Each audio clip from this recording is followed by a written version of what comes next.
Hi, Andy XL back with another NFXL podcast, and this is part two of my Week 15 preview. So all the games in part two will involve both teams that are in contention to make the postseason.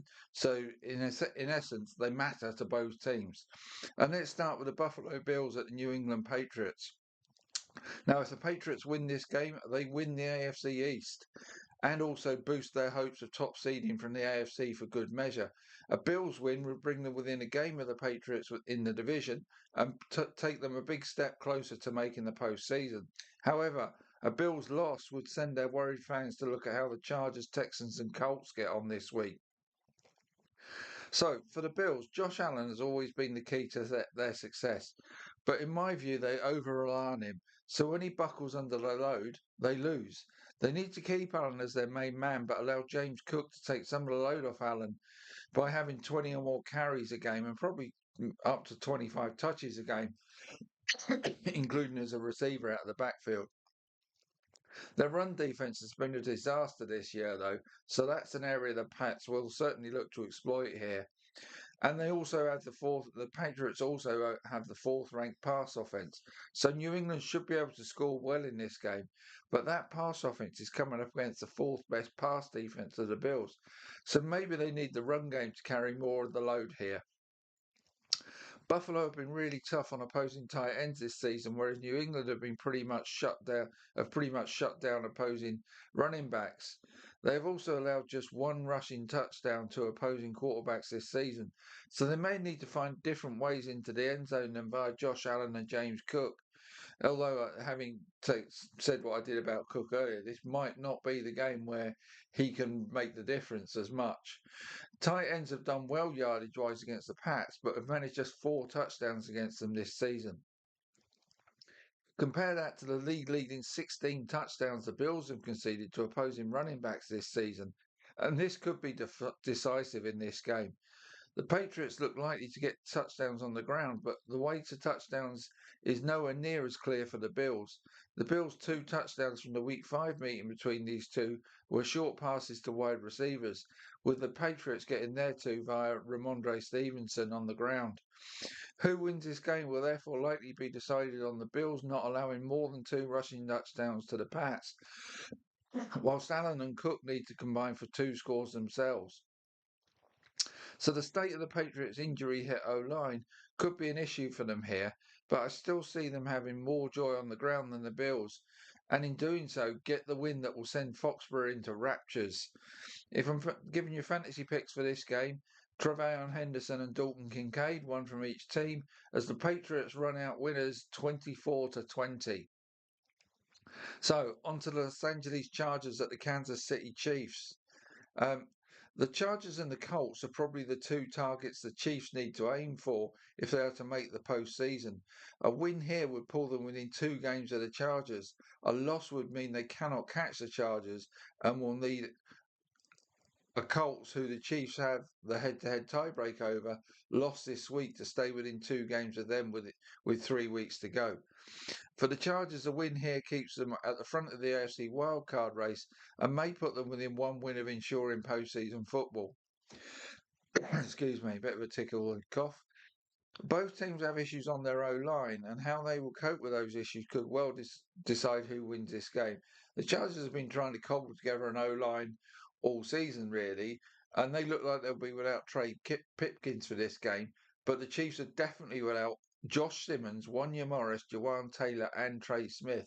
So KC without 4 starting O linemen, it's difficult to see how they can muster much offense in this game, meaning their eighth ranked defense will need to get the job done against the Chargers offense that ranks 14th in the league, 12th for pass offense and 18th for run offense.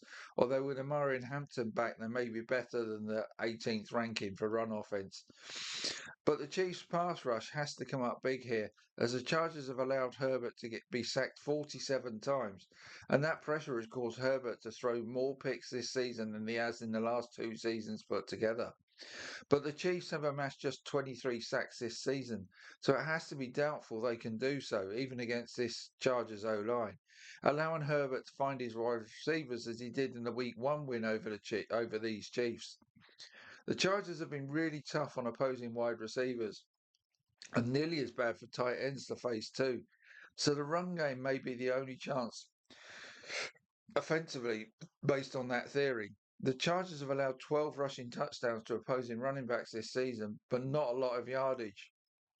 So can the Chiefs get into the red zone via big pass plays or turnovers and then find a way behind some sort of cobbled together O-line to punch it in on the ground?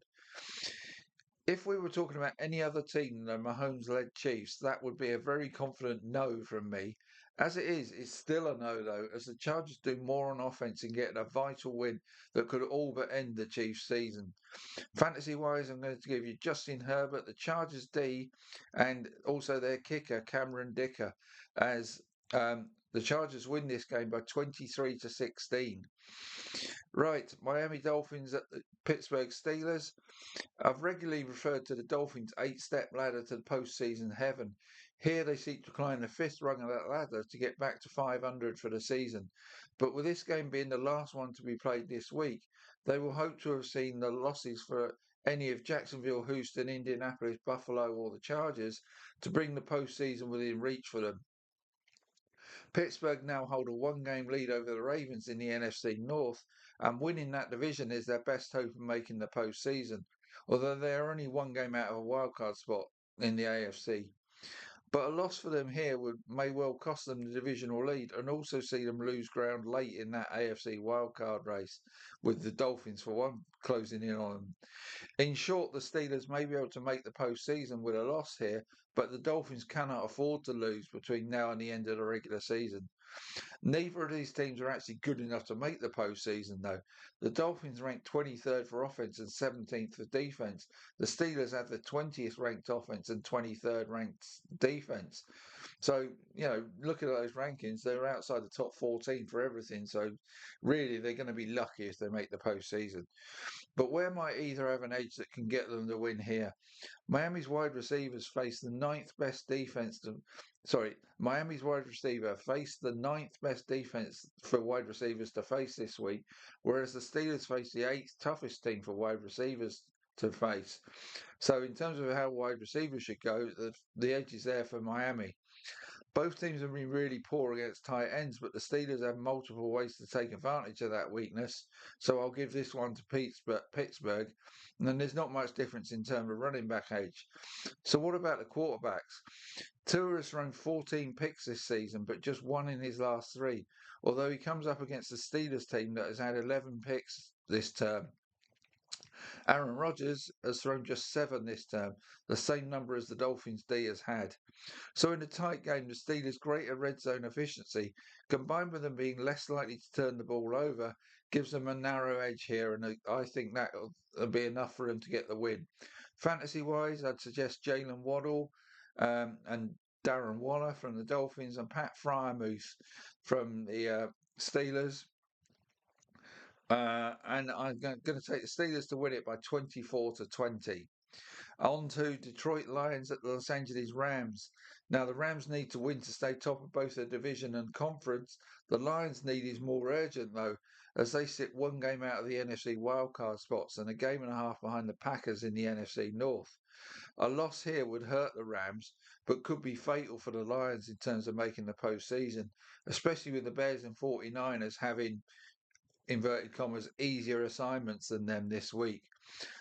The Rams need the Rams' number one ranked pass offense will certainly fancy their chances against the Lions' 22nd ranked pass defense that will also be without Brian Branch. And they rank first for holding opposing runners out of their end zone too. So for the Lions, they may need the passing game to deliver the touchdowns they need to keep pace with the Rams team that may be able to score at will here. And this could well be a Matt Stafford v Jared Goff shootout, as the Lions and Rams are second and third toughest on opposing running backs this season.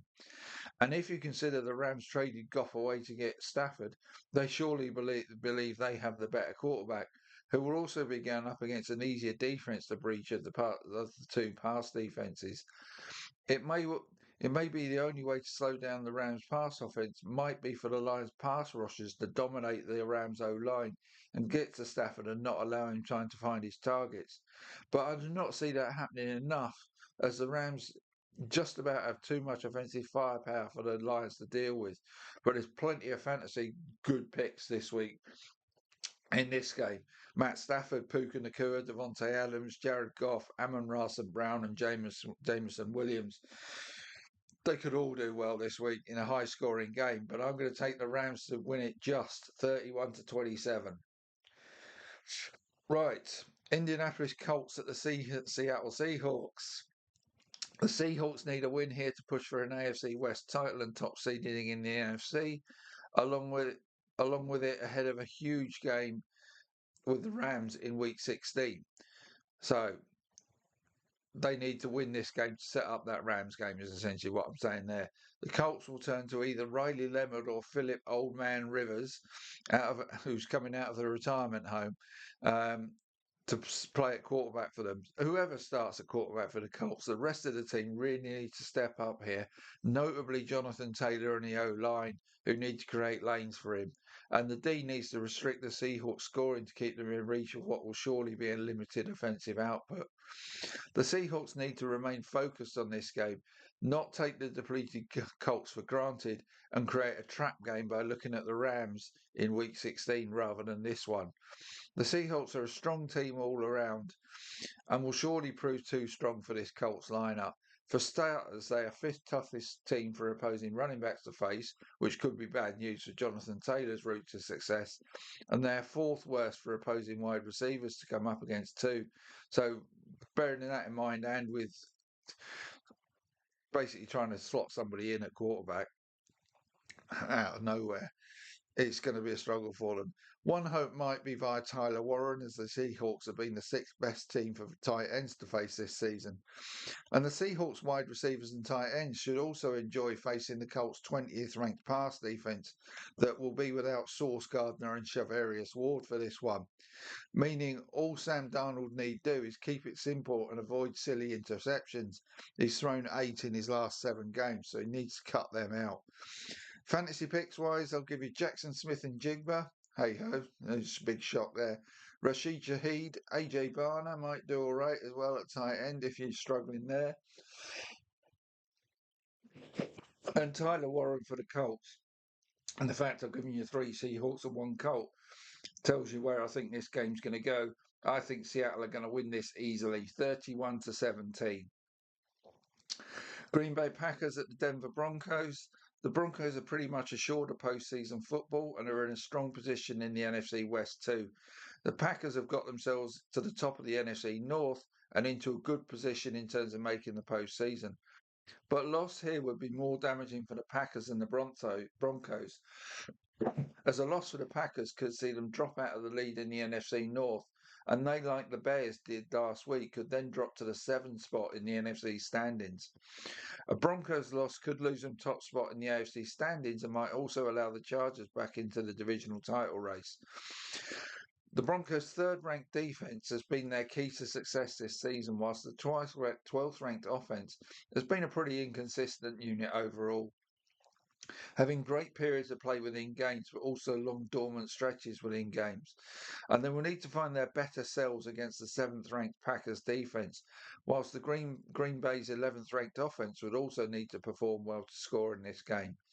The Packers have a deep pool of wide receiver talent on their roster, but it's not been fully healthy all season. But it is pretty much that now, if not completely that now. Tight ends have also done okay against Denver, so the Packers' passing game could be their best route offensively here in terms of yardage. The Broncos' D is also prone to penalties, particularly in their secondary for holding and pass interference. That could be another way the Packers gain an edge here. Both teams could struggle to get into the end zone though in this game, so the kickers could be busy. Will Lutz has not been great, I should say, beyond 40 yards for the Broncos, but Brandon McManus has been distinctly average beyond 40 for the Packers. I still think the Packers will do more on offense and are more reliable than the inconsistent Broncos offense, so should do enough to make life easy for McManus from short range to kick the Packers to a win here. Fantasy pick wise, Luke Musgrave, in the absence of Tucker Kraft, like I said, tight ends do well against the Broncos if anybody does. And, from the wide receiver point of view, it'd be shared out. And this might be the only week I tell you that Brandon McManus might be worth a look, because I think the Packers win this 26-20. Right, that's part 2 done. I'll come back with part 3 very soon, which will cover the remainder of this week's games. So, see you soon.